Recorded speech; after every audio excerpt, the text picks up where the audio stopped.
The Xenoblade Chronicles series contains a lot of characters who, simply put, die.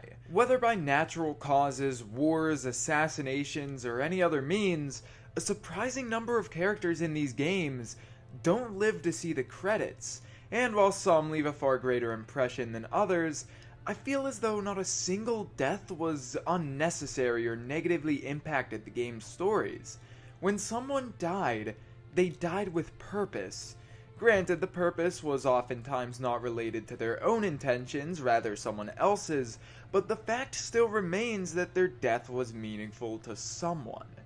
Just as all these deaths have meaning, they also generally have a shared opinion of the players as to whether or not the death was one to mourn or to celebrate. Naturally, the death of a heartless villain with naught but malicious intent, such as a Malthus or Malos, is one to be celebrated, while the passing of a loyal, strong-willed ally in the form of Vandam or Egil is one to mourn over. And while most characters whose lives are lost in these games are quite obviously either hated or loved when they die, there's one person, one single character, who when leaving the world also leaves behind an expansive backstory and relationships to certain characters that causes their loss to bring with it conflicting emotions. On one end of the spectrum, sadness floods the player in the game's party, while on the other, an equivalent amount of rage boils and simmers within them. This death is that of the divine traitor, Dixon. Dixon's relevance to Xenoblade Chronicles' story is just as, if not more unique than his character design. He's one of the first characters to be seen in the game, and one of the very limited few who survive into its final chapter. And yet, despite such a presumably commanding amount of screen time, Dixon often disappears for numerous chapters in a row without a trace. Yes, he can almost always be found within Colony 9, but his story presence itself vanishes. He's rarely seen within cutscenes, and yet despite that, this one man contains an extensive background, and a very pivotal role within the game's story that is necessary to understand before talking about his demise. As I mentioned, Dixon is present in the game's very first cutscene, fighting alongside Mumkar, who's later revealed to be a traitor and presumably killed at the hands of the Mechon forces, and Dunban, the Han's hero.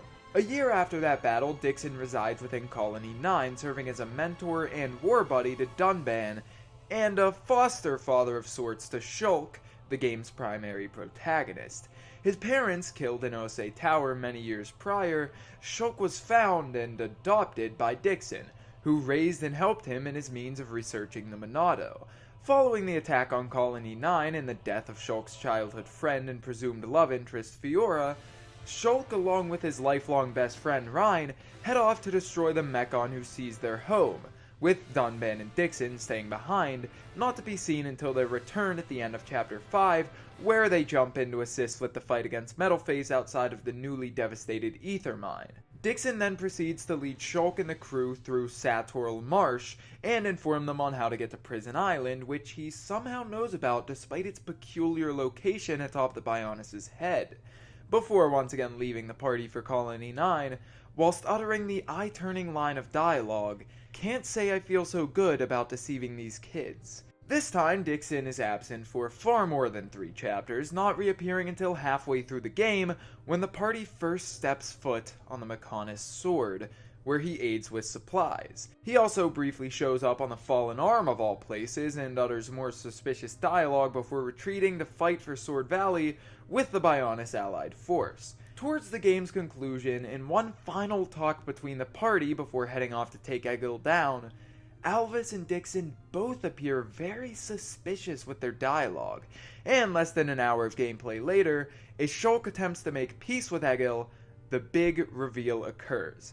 Dixon has been working for Zanza not just since the Monado was awoken, but for his entire life, acting as a martyr of sorts, not caring about friends or family, but simply wishing for power and eternal life.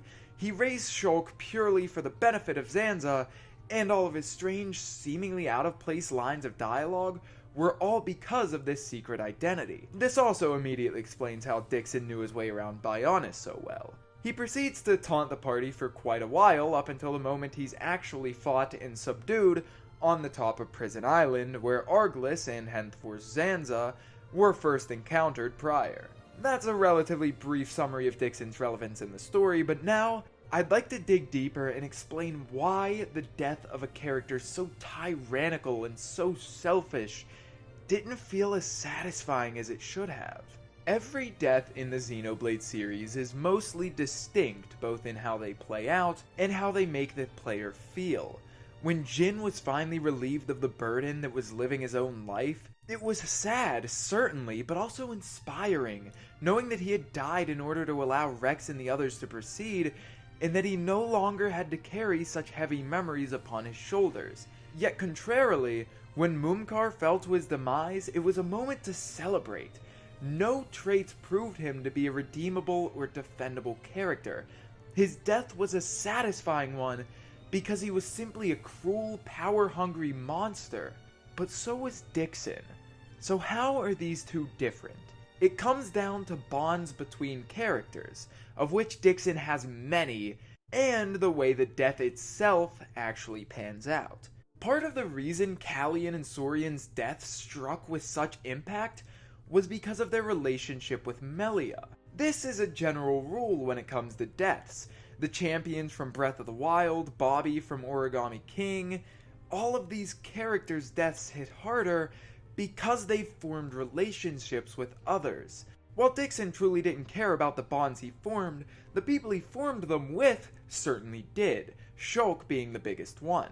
Dixon served as Shulk's father figure for the entirety of his life, raising him, motivating him, and ultimately helping him, but for all Zanza's benefit. He used Shulk as his pawn with no compassion for his human emotions. While Dixon's death should be a thing to rejoice over, Shulk was holding back his tears as he walked away from his mentor's dying body. His own idol, the man he looked up to, used and abused him for the will of himself. And to be in Shulk's position and realize that must be devastating. Yes, this made me hate Dixon even more, but his death, more than anything, made me feel bad for Shulk rather than happy over Dixon's demise. This one shot of Shulk struggling not to break down shifted the entire focus of the cutscene off of Dixon and onto him, to the point where I completely forgot about Dixon's bad deeds and began to mourn the loss of Shulk's father figure for a moment. Not only did Dixon hold a close bond with the game's primary protagonist, but also one of his other mentors, who takes the form of Dunban, a Homs warrior who wielded the Monado at the Battle of Sword Valley. Dunban lost not only his friend Mumkar in that battle 1 year prior, but now Dixon. He was betrayed and mocked by his former war buddies not once, but twice. And one would think this betrayal would make the killing of Dixon even more satisfying, but just like with Shulk, it doesn't. Killing Dixon was a necessity for the party, but even Dunban, the strong and stoic warrior, seemed hesitant to leave his dying comrade's body behind. It truly is a two-sided death. From one perspective, the group's primary obstacle blocking the way to Zanza is eliminated, but from the other, a lifelong friend and idol to 4 of the main protagonists lies deceased. They all want to feel victorious, feel like heroes, but not a single one walks away doing so. They all walk towards the portal to memory space with their heads down, their bodies weary, and their spirits low, as Dixon dies a slow and somber death. And that's another point I want to bring up. Notice how deaths typically play out in Xenoblade games. Zord dies in a blinding explosion of ether, Mumkar falls to his death, still displaying his jealousy of Dunban until the very end, Jin falls peacefully to his death after sacrificing himself to defeat Amalthus, Vandam, Malos, the Tornin King, Callian, Lorthia, Galgar, and so many others all die in rather eventful and harsh ways. But not Dixon. And let me clarify that I'm not talking about the attacks that ultimately kill them, but the exact moment they die. Yes, Dixon got a mean slice from the Monado, but when he actually dies, it's one of the most uneventful deaths in the Xenoblade games. He lies there, a cigar drooping from his lip, almost commending Shulk for his growth, before ultimately drawing his last breath. His body doesn't slump over as he dies, he doesn't scream in anger and disbelief as Mumkar did, he just moves on. I believe this far from extravagant death is a good thing, as it chooses not to distract from what's truly the focal point of this cutscene, which is the emotions on display by Shulk and the others. Had Dixon died still trying to slaughter the group, the player wouldn't think twice about how the party feels and would simply care about the fact that he'd finally been subdued. It's a unique type of death that only really occurs in this one scenario. It may also be worth noting that one of the lines the martyr speaks in his dying moment is as follows: "I ain't gonna let you see me die. I won't give you the satisfaction of victory." This line actually contradicts much of what I've been explaining, as you'd think it would make the player remember the horrible person Dixon is, caring only about his own pride and nothing of the young maturing adult he had raised. But again, it's all about perspective. The cutscene's somber tone, Shulk and Dunban's reaction to Dixon's wounds, and even the camera angles the cutscene producers choose to go with provide this cutscene an undeniably mournful tone, regardless of how terribly vicious the victim's intentions were. Dixon is a very interesting character. Through cutscenes where he spoke out suspiciously, it became clear rather early on that something was up, and I wasn't entirely surprised when he was revealed to be a turncoat, but the game knew what it was doing. I was so caught up in all the twists and turns occurring in its story that I hadn't even thought about how the party must feel until Dixon began blatantly taunting them, and even then, I was far from ready for the shot of Dunban and Shulk walking away from their mentor's body, nearly in tears. For such a dastardly character, I never expected myself to feel so sad during his death. Everything in this scene is produced so perfectly, as is everything in the game that led up to this point, that the death of perhaps one of the most careless villains in the Xenoblade series is played off as a sad moment. Xenoblade Chronicles and its sequel involve dozens of deaths, some that call for celebration, and some that really tug on the player's feelings, and I never expected Dixon's to be the latter, but I'm glad it is. Thank you all for watching.